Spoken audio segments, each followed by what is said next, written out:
चोरी हो गई तो अच्छा लगेगा। कालजा धड़कना चाहिए था कलेजे में और चल पड़ना चाहिए था उसी समय उठकर। अगर शराब ना पी रखी होगी, नशे आदमी कह सकता है इसने अच्छा नहीं सुना, आप सुनाओ। ऐसे ही ये इतने दुख की बातें और फिर कहते नहीं वो अच्छी सुनाता था।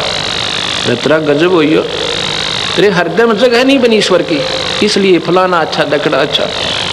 अच्छा तो ये है उसी समय दर्द हो, उसी समय हृदय के अंदर कसक उत्पन्न हो और त्याग दे बुराई, लग जा सतगुरु चरणों में, अपना कल्याण करवा ले, तो बात हुई।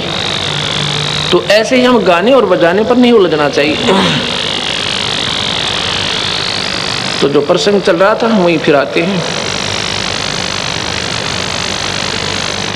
कि सतगुरु की जो महिमा है,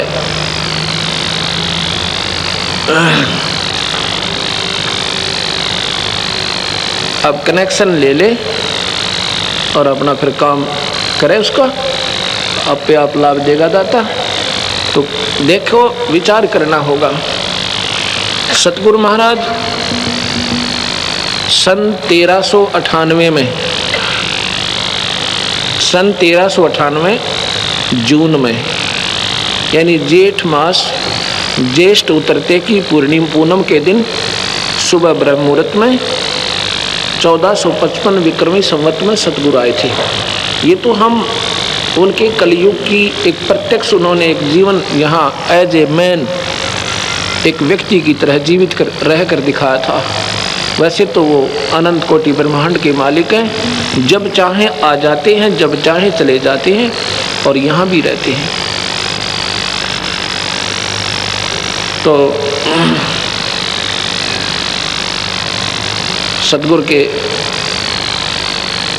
बारे में जो हम जानकारी आपको देना चाहते हैं, उस समय उनके 64 लाख शिष्य हो गए थे, 64 लाख। और दूसरे किसी को नाम देने का भी आदेश सतगुरु ने नहीं दिया था। हालांकि कमाल जैसे और सर्वानंद जैसे विद्वान बन गए थे, सतगुरु की 4 बातें सीख कर अपनी अपनी डफले भी बजाने लग गए थे, पर सतगुरु ने उनको मना कर दिया था, नादानो अपना काम बनाओ, काहे के महंत पाको तुम गधे बनोगे काल में। उन्होंने किसी को नाम देने का आदेश नहीं दिया था, केवल धर्मदास को दिया था अपने जीवन काल में। क्या उन्होंने बहुत अच्छा किया था। ना सारे आंडी पाक जानते अपनी अपनी डफली, क्योंकि उनके जाने के बाद बन गई वही बात। फिर कुछ तो रोजी रोटी का धंधा ढूंढ लेते हैं। उन्होंने आत्म कल्याण से कोई मतलब नहीं होता, हमने चाहिए अपना कल्याण कराएं, अपना बेड़ा पार करें और अपना काम बना जाएं।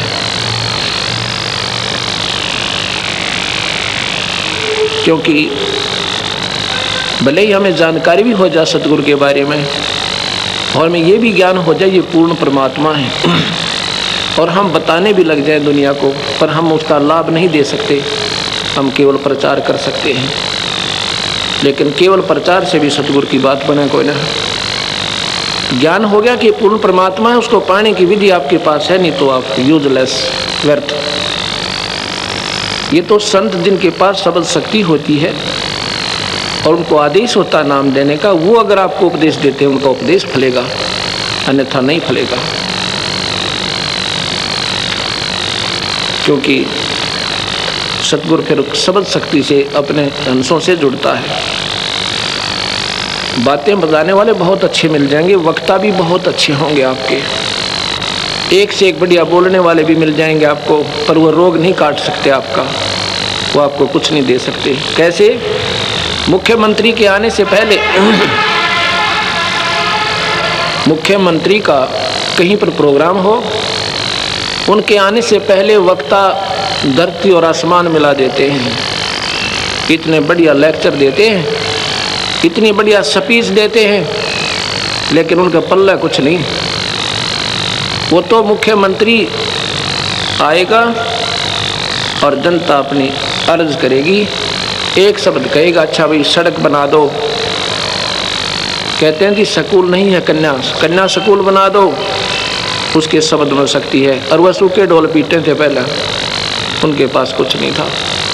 ऐसी बातों के बताने वाले, शब्दों के गाने वाले, कबीर साखी को बड़े ढंग से बताने वाले संतों की कमी नहीं है। पर शब्द शक्ति के बिना वो उस जीव को कुछ नहीं दे सकते। स्वयं भी धोखे में, इसी करके कबीर पंथ फेल होने जा रहा है। ये तीन लोग के भगवानों का डंका पीट रखा और वाह वाह हो रही है। इस परम पिता का, परम शक्ति का, और किसी को ज्ञान भी कोई ना। कोई तो कहता है ये तो संत थे, कोई कहता है तो भक्त थे, कोई कहता है ये तो एक मामूली से जीव थे। क्योंकि लाल की परख जौहरी करता है, आम व्यक्ति नहीं कर सकता। 10 के नोट में बच्चा बता देगा, क्योंकि उसके आम व्यवहार में है कि बहुत बढ़िया अच्छी चीज़ है, ये काम आने वाली वस्तु है। और लाल को आम व्यक्ति नहीं बता सकता।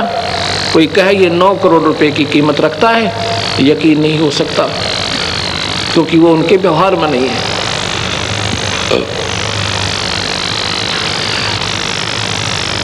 एक समय